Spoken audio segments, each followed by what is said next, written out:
사랑하는 성도 여러분, 그리고 진리의 말씀을 사모하시는 모든 분들께 우리 주 예수 그리스도의 이름으로 평안을 전합니다.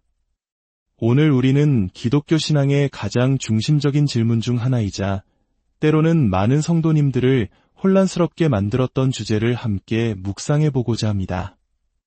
바로 믿음과 행함의 관계입니다. 이 깊고 은혜로운 말씀을 듣기 전에 하나님의 은혜가 더 널리 퍼져나갈 수 있도록 구독과 좋아요로 저희와 함께 해주시면 정말 감사하겠습니다. 여러분의 작은 동참이 이 채널을 통해 귀한 복음의 메시지가 더 많은 영혼에게 전달되는데 큰 힘이 됩니다. 여러분의 삶에 하나님의 축복이 늘 함께 하시기를 기도합니다. 16세기 마르틴 루터로부터 시작된 종교개혁의 불길이 유럽 전역을 휩쓸었을 때 개혁가들이 외쳤던 핵심 구호는 오직 믿음으로 의롭게 된다는 것이었습니다. 이는 인간의 어떠한 공로나 행위가 아닌 오직 예수 그리스도를 믿는 믿음만을 통해 하나님 앞에서 죄인이 의인으로 선포된다는 위대한 진리였습니다. 물론 당시 로마 가톨릭 교회는 이러한 주장에 가만히 있지 않았습니다. 그들은 종교개혁의 가르침에 맞서기 위해 성경의 한 구절을 강력한 무기로 사용했습니다. 그것은 바로 사도 야고보가 쓴 야고보서의 말씀이었습니다. 훗날 트리엔트 공의회에서 개신교의 이신층의 교리를 반박하기 위해 수없이 인용되었던 구절이기도 합니다. 야고보서 2장 21절부터의 말씀을 잠시 읽어보겠습니다. 우리 조상 아브라함이 그 아들 이삭을 제단에 바칠 때에 행함으로 의롭다 하심을 받은 것이 아니냐. 내가 보거니와 믿음이 그의 행함과 함께 일하고 행함으로 믿음이 온전하게 되었느니라. 이에 성경에 이른 바 아브라함이 하나님을 믿으니 이것을 의로 여기셨다는 말씀이 이루어졌고 그는 하나님의 번니라 칭함을 받았나니 이로 보건대 사람이 행함으로 의롭다 하심을 받고 믿음으로만은 아니니라. 그리고 25절에서는 이렇게 덧붙입니다. 또 이와 같이 기생 라합이 사자들을 접대하여 다른 길로 나가게 할 때에 행함으로 의롭다 하심을 받은 것이 아니냐. 사람이 행함으로 의롭다 하심을 받고 믿음으로만은 아니니라. 이 한 구절은 마치 루터가 교회에 흥망성쇠가 걸려있다고 말했던 오직 믿음의 교리에 결정타를 날리는 것처럼 보입니다. 로마서에서 사도 바울이 그토록 강조했던 가르침과 정면으로 배치되는 것처럼 들리기 때문입니다. 어떻게 된 일일까요? 성경 안에 서로 모순되는 두 가지 진리가 공존할 수 있는 것일까요? 어떤 이들은 바울과 야고보의 가르침은 결코 화해할 수 없다고 주장합니다. 심지어 역사적으로 로마서와 야고보서 중 어느 것이 먼저 쓰였는지를 두고 논쟁이 벌어지기도 했습니다. 혹자는 야고보가 바울의 가르침을 반박하기 위해 편지를 썼다고 하고 다른 이들은 반대로 바울이 야고보를 반박하려 했다고 주장합니다. 하지만 정통 기독교 신학은 이 두 사도가 서로를 반박하려 한 것이 아니라고 가르칩니다. 겉보기에는 모순처럼 보이지만 사실은 하나의 위대한 진리를 서로 다른 각도에서 조명하고 있다는 것입니다. 이 문제는 우리가 잠시 멈추어 더 깊이 들여다볼 가치가 있는 중요한 신비입니다. 문제를 더욱 복잡하게 만드는 것은 바울과 야고보 모두 의롭게 하다라는 의미의 헬라어 단어 디카이오시네를 동일하게 사용했다는 점입니다. 만약 두 사람이 다른 단어를 썼다면 의미의 차이를 쉽게 구분할 수 있었겠지만 그들은 같은 단어를 사용했습니다. 설상가상으로 두 사람 모두 자신들의 주장을 증명하기 위해 아브라함이라는 동일 인물을 예로 들고 있습니다. 사도 바울은 로마서에서 아브라함이 할례를 받기 전이나 이삭을 제단에 바치기 전, 즉 어떠한 행위를 하기도 전에 오직 하나님을 믿음으로써 의롭다 여김을 받았다고 강조합니다. 바울이 주목하는 시점은 창세기 15장입니다. 반면 야고보는 아브라함이 그의 아들 이삭을 제단에 바치는 순종의 행위를 통해 의롭게 되었다고 말하며 창세기 22장을 인용합니다. 이러한 표면적인 충돌 때문에 마르틴 루터조차도 한때 야고보서의 정경성에 의문을 품으며 지푸라기 서신이라고 불렀던 적이 있습니다. 물론 그는 나중에 그 판단을 철회했지만 말입니다. 그렇다면 이 매듭을 어떻게 풀어야 할까요? 해답의 실마리는 디카이오시네, 즉 유롭게 하다라는 단어가 성경 안에서 한 가지 이상의 의미로 사용된다는 사실에 있습니다. 예를 들어 복음서에서 예수님께서는 지혜는 자기의 모든 자녀로 인하여 옳다함을 얻느니라고 말씀하십니다. 여기서 옳다함을 얻는다는 말이 바로 유롭게 된다와 같은 단어입니다. 이 말씀이 지혜가 아기를 낳음으로써 하나님과 화목하게 된다는 뜻은 아닐 것입니다. 여기서의 의미는 참된 지혜는 그 열매, 즉 그 자녀들을 통해 자신의 참됨이 드러나고 증명된다는 뜻입니다. 다시 말해 유롭게 하다라는 말에는 진실임을 증명하라, 드러내다라는 의미가 포함되어 있는 것입니다. 만약 제가 여러분에게 6km를 4분 안에 뛸 수 있다고 주장한다면 여러분은 제 말을 믿기 어려울 것입니다.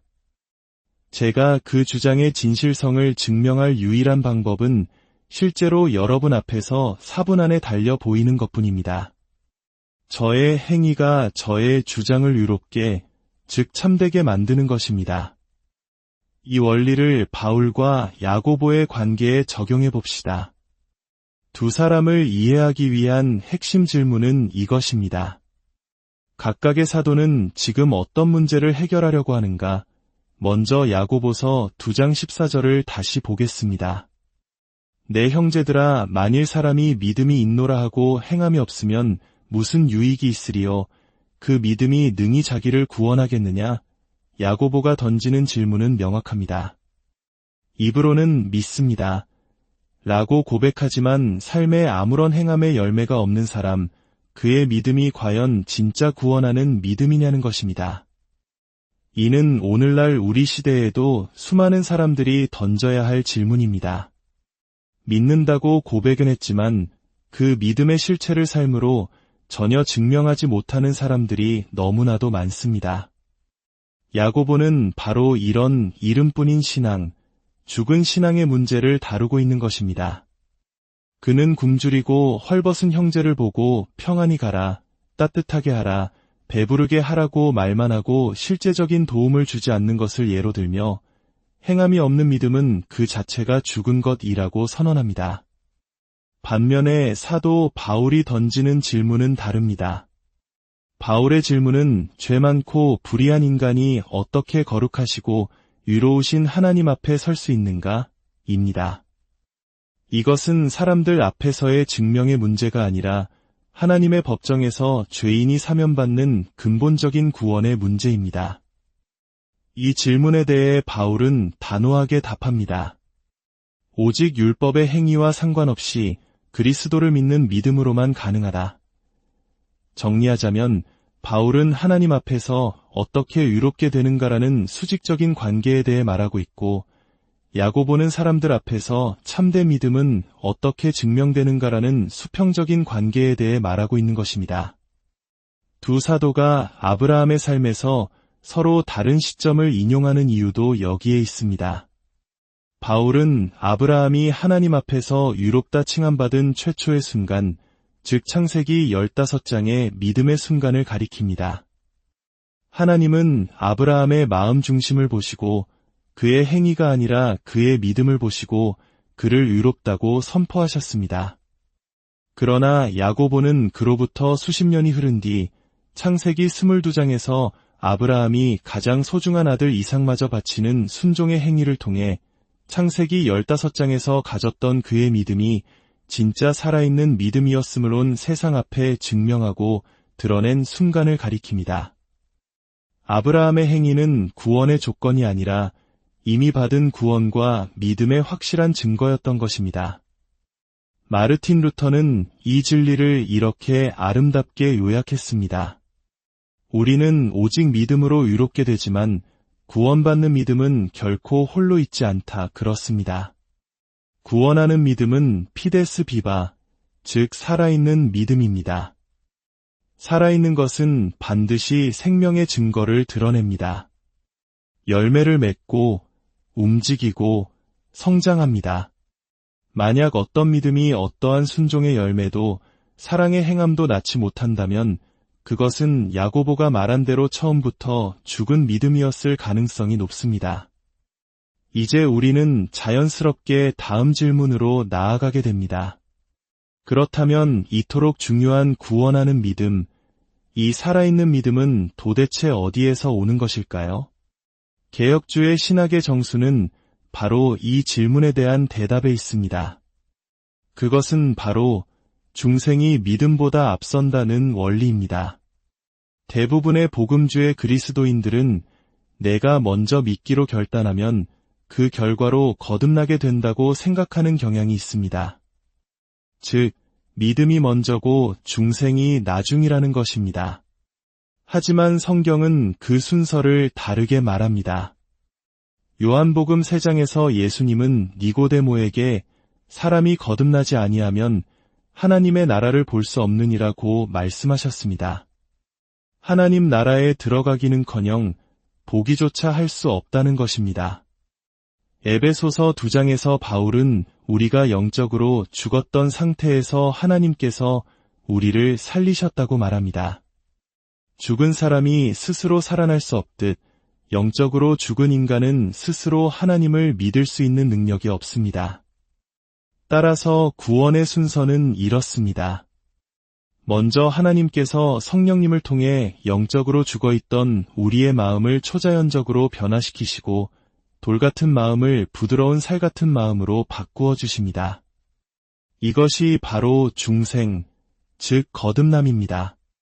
이렇게 새 생명을 얻은 마음, 살아난 영혼만이 비로소 하나님을 향한 참된 믿음을 가질 수 있게 됩니다. 그러므로 믿음은 우리 스스로 만들어내는 것이 아니라 우리를 먼저 살리신 하나님께서 주시는 거룩한 선물인 것입니다. 우리가 믿는 것은 사실이지만 그 믿을 수 있는 능력 자체를 하나님께서 주신 것입니다. 성령께서 우리의 마음을 변화시키실 때 이전에는 거부하고 미워했던 복음의 진리가 비로소 달콤하고 아름답게 느껴지기 시작합니다. 하나님의 영광을 보게 되고 그분을 사랑하며 기꺼이 믿고 따르게 되는 것입니다. 로마서 8장에서 바울이 설명하는 구원의 서정을 보면 이 순서는 더욱 명확해집니다. 미리 아신 자들을 또한 미리 정하시고 미리 정하신 그들을 또한 부르시고 부르신 그들을 또한 유롭다 하시고 유롭다 하신 그들을 또한 영화롭게 하셨느니라. 여기서 부르심을 받은 모든 사람은 예외 없이 유롭다 하심을 받습니다. 이는 복음이 선포될 때 어떤 이는 믿고 어떤 이는 거절하는 외적인 부르심이 아니라 거부할 수 없는 능력으로 영혼을 살리시는 성령님의 효과적인 내적 부르심을 의미합니다. 이 부르심, 즉 중생을 통해 우리는 살아있는 믿음을 선물로 받고 그 믿음을 통해 유롭다 칭함을 받는 것입니다. 사랑하는 성도 여러분, 오늘 우리는 믿음과 행함이라는 깊은 주제를 함께 나누었습니다. 바울과 야고보는 결코 모순되지 않습니다. 바울은 구원의 뿌리를, 야고보는 구원의 열매를 말하고 있습니다. 참된 믿음은 하나님의 전적인 은혜로 주어지는 선물이요. 그 살아있는 믿음은 반드시 순종과 사랑의 행함이라는 아름다운 열매를 맺게 마련입니다. 믿음과 행함은 구원이라는 동전의 양면과도 같습니다. 이 시간 우리의 믿음을 돌아봅시다. 나의 믿음은 하나님께서 주신 살아있는 믿음입니까? 내 삶 속에서 사랑과 순종의 열매들이 맺히고 있습니까? 만약 부족하다면 우리에게 믿음을 주시고 그 믿음을 자라게 하시는 성령 하나님께 겸손히 은혜를 구합시다. 우리의 삶이 하나님 앞에서 믿음으로 유롭다 함을 받을 뿐 아니라 세상 앞에서 선한 행실로 하나님께 영광을 돌리는 증거의 삶이 되기를 간절히 기도합니다. 주님의 은혜와 평강이 여러분 모두에게 충만하시기